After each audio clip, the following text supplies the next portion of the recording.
Hello viewers, பொடலங்காயில் நீங்கள் இது வரைக்கும் கூட்டு சட்னி எல்லாம் செஞ்சு பார்த்துருப்பீங்க. ஆனால் இது மாதிரி ஒரு இட்லி செஞ்சு பாருங்கள், உங்களுக்கு ரொம்ப ரொம்ப பிடிச்சிடும். பொடலங்காய் மீடியம் சைஸ் 2 எடுத்துகிட்டு மேலே தோல் எடுத்துகிட்டு இது மாதிரி திருவி எடுத்துக்கிட்டிங்கன்னா ஒரு 2 கப்பு அளவு உங்களுக்கு கிடைக்கும். திருவுனது கொஞ்சம் நான் கேரட் போட்டுக்கினேன், பசங்களுக்கு டேஸ்ட் கொடுக்கறதுக்காக ஒரு டீஸ்பூன் கேரட் போட்டுக்கினேன்.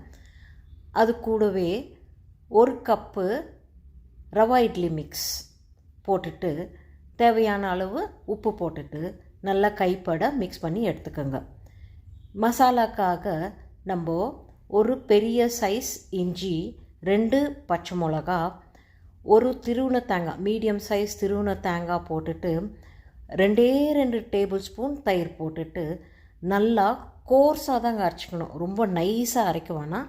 அரைச்ச இந்த கோர்ஸ் மிக்சரை நம்ம இந்த இட்லி மிக்ஸ் கூட நல்லா மிக்ஸ் பண்ணிவிட்டு நல்லா ஏர் உள்ளே போகிற அளவுக்கு மிக்ஸ் பண்ணி எடுத்துக்கலாம். எவ்வளோ ஏர் போதோ அவ்வளோ சாஃப்டாக நம்ம இட்லி வரும்.